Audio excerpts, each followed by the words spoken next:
ओम नमो भगवते वासुदेवाय। मैं अब्बा मंडल संस्थान सरोज देवाय। कार्तिक मास की कथा के आज 12वें अध्याय का महत्व सुना रहे हैं। नारद जी बोले, जलंधर नगर में पहुंचने पर भुवनपति राजा ने मेरा विधि पूर्वक पूजन किया। हंसकर कहा, हे राजन, ये कौन कह रहे हैं? नारद जी कह रहे हैं। नारद जी जब गए तो जलंधर का नाम जो पड़ा है वो जलंधर राक्षस के नाम से ही पड़ा है, दैत्य के नाम से।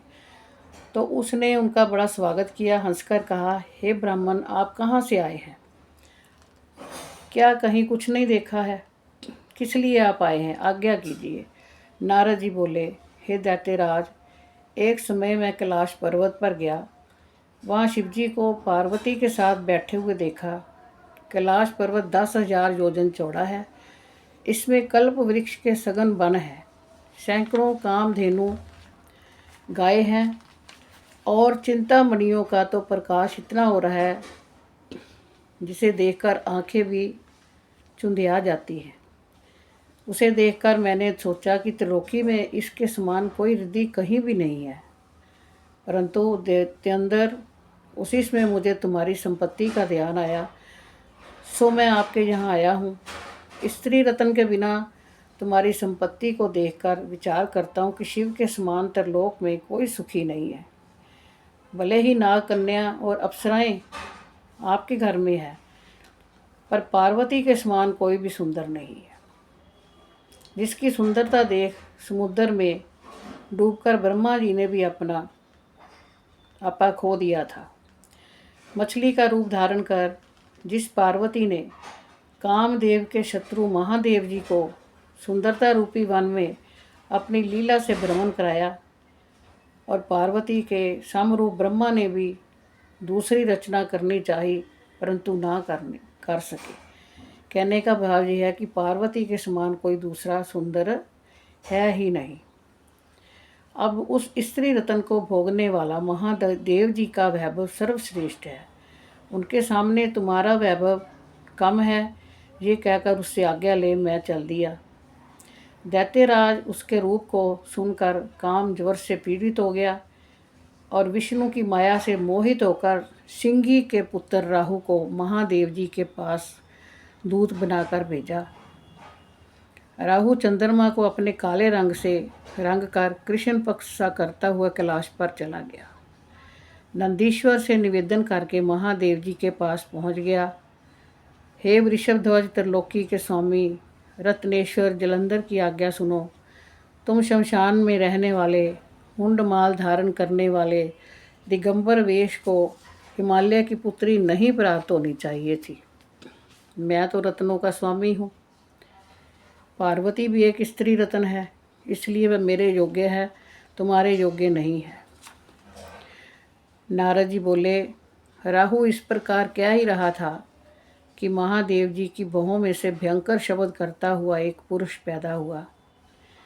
शेर के समान उसका मुख था, उसकी जीभ हिलती थी, ज्वाला में नेत्र, ऊपर को केश, सूखा सा शरीर था। वह पुरुष राहु को खाने के लिए दौड़ा। तब राहु डर के मारे भागा। राहु को उसने बाहर पकड़ लिया और खाने लगा। तब शिवजी ने उससे मना कर दिया कि किसी दूत को मारना नहीं चाहिए, ये तो पराधीन है।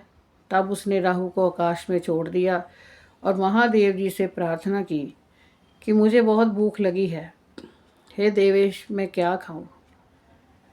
राहु को खुला छोड़ दिया आसमान में।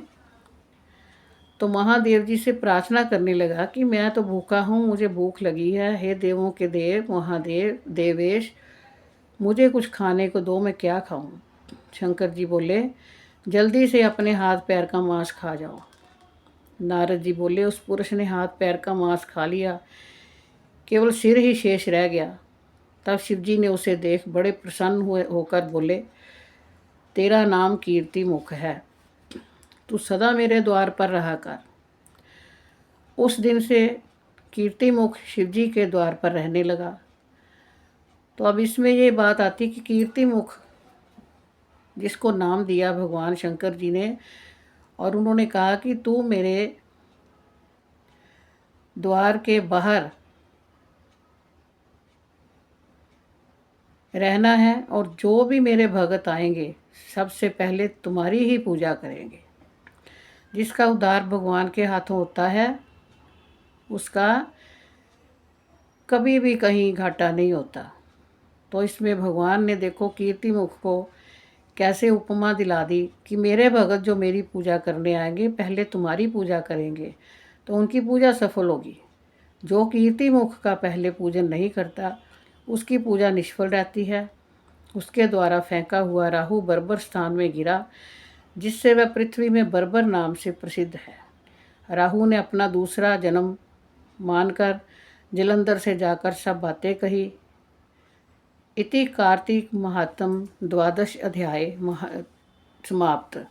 तो ये जो हमने आपको प्रसंग सुनाया है कीर्ति मुख का, जब हम शिवालय में भी जल चढ़ाने जाते हैं तो भगवान के बाहर जो दहलीज है ना दोनों तरफ की, उसको मत्था टेकना और कीर्ति मुख का ध्यान धरकर उनको प्रणाम करके फिर उसके अंदर प्रवेश करो। फिर भगवान शिव की पूजा करो।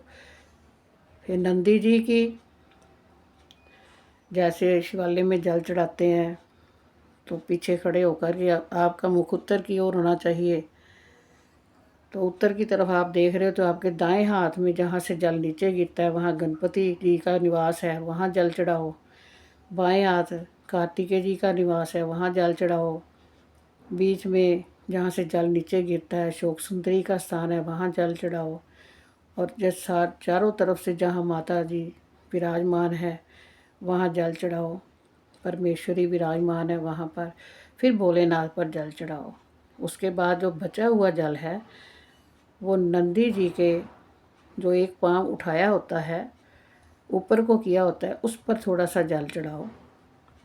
तो इससे पूजा संपूर्ण हो जाती है। जब बाहर से अंदर को आना है तो सबसे पहले कीर्ति मुख को प्रणाम करना है। ओम शांति शांति शांति ही ओम।